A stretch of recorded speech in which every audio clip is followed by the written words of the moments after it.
Welcome back to the Arise News Hour. I'm Charles Aniagolu. Now, Zimbabwe's next presidential and parliamentary elections are likely to take place in 2018, and pre-election campaigning has started. President Mugabe is, of course, 93 years old. His wife recently suggested that he would win elections as a corpse. But beyond that, Zimbabwe has to grapple with the issue of succession. In addition to its enormous economic challenges, the country has been under the grip of a severe drought, which has left a third of its 15 million people dependent on food aid. The state is said to be running out of dollars. Many workers have gone unpaid, and unemployment remains desperately high. It's a dire situation, but it could also present a sterling opportunity for the opposition in the country in those nationwide elections in 2018. So who will succeed Robert Mugabe? Well, last month, former Minister of Industry and International Trade, Dr. Nkosana Moyo, announced his candidacy for that election, and he joins me now in the studio. Thank you very much indeed for coming in. Let's just clarify something. The main opposition parties have formed an alliance aimed at putting aside their differences and focusing on defeating Robert Mugabe's ZANU-PF party. Are you part of that alliance? No, APA is not part of that alliance. Right. So tell us about your own group. Well, APA is a new party, right. A movement actually launched last month. And our view is that we are offering to Zimbabweans something new. And when you look at the statistics in the past 3 elections or so, it is clear that the majority of eligible Zimbabweans have not found something that they find attractive, and so they stay away. They don't bother to register to vote. And our view is that if you join the opposition alliance, as it's called, coalition, all you're doing is continuing to appeal to a minority of Zimbabweans who've already decided that they support those parties that are already in existence. You are not yet addressing the fact that the majority of Zimbabweans are staying away from the polls. Right, but there have been suggestions that your entry into the race will divide the opposition and make it easier for Mr. Mugabe to win. What's your reaction to that? My reaction is exactly what I just said, in the sense that people are addressing 40%, 45% of the people who consider what is on offer as being worthy of voting for. Right. That particular approach does not address the people who are not bothering to go and register, because they are staying away in spite of these parties being around. We are new, and we are targeting to mobilize the 60%. Yeah, but they're saying that if you were to come together with the opposition in an alliance, that it would make it easier.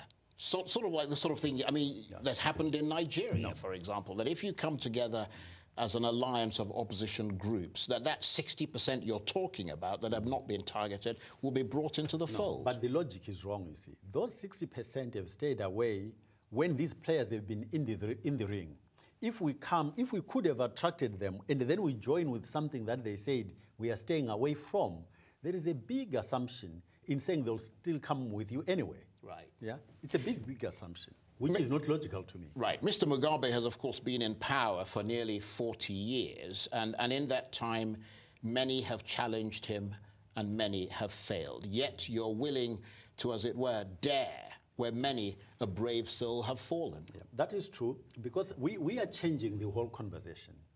If you go back and again analyze how the opposition parties have approached the elections, they have said something which is obvious. We do not want what is going on, but we are saying that's only part of what the message should be. It should be clear that everybody does not like almost everybody does not like what's going on. But you have to, in addition to that, you have to offer in a positive statement what you would do post the Mugabe era. And the opposition parties have not been very clear on that issue. And we believe that our country deserves an answer on both issues. The first bit is easy. The second bit is what requires a clarity of what would you do. Right. Yeah. Okay, we're going to get to that, hopefully, in the coming moments. But you were, of course, part and parcel of the Mugabe government that millions are complaining about. I mean, you were a Minister of Industry and Trade, International Trade, 17 years ago. So you helped to create and perpetuate the mess that the country is in. That's interesting, Charles. I smile because of the way you phrase it. You were part and parcel. Well, you were. I was in government for all of 10 months. Right.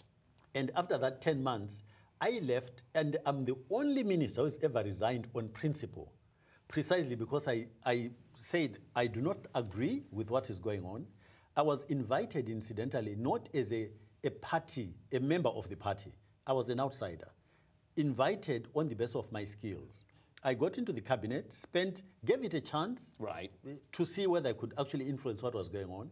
And as soon as it became obvious that what I was proposing, what I was putting on the table, was not being taken on board, I decided not for me, and I left. Right, but ZANU-PF supporters, so that's the ZANU-PF, the ruling party, say Mr. Mugabe gave you a chance to serve, but you walked away and left a big mess behind. What do you... What do you mean I left a big mess? Well, that's what they say. I'm putting it to you. No.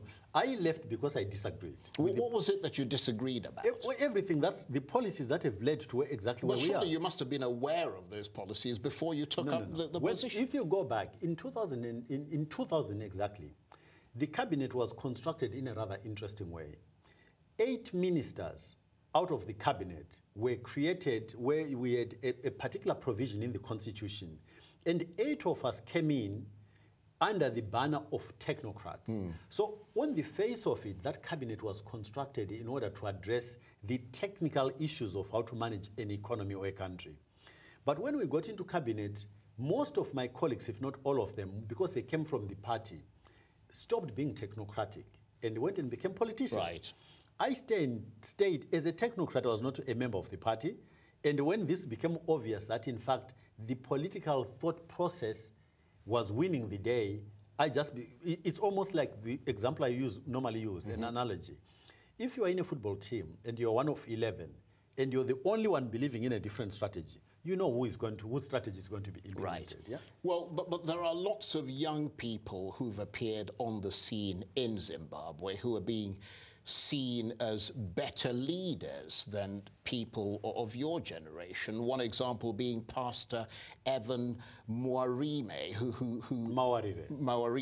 who started a social media campaign against Robert Mugabe. He's critical of your generation for failing to deliver, and his message is resonating with millions of people across Zimbabwe. He says he's toying with the idea of running for office. My attitude is that in a democracy, that's quite okay. My attitude is that Zimbabweans are smart people. So let people offer themselves the same way that you do applying for a job. And Zimbabweans will understand where their country is today. They will understand, therefore, how to frame the job that needs to be done. And then they will look at the short list, or long list for that matter, of those who offer themselves and see what the best match is. Right. Objectively speaking now, how popular does Robert Mugabe remain in Zimbabwe? His wife suggested that he could win elections even as a corpse.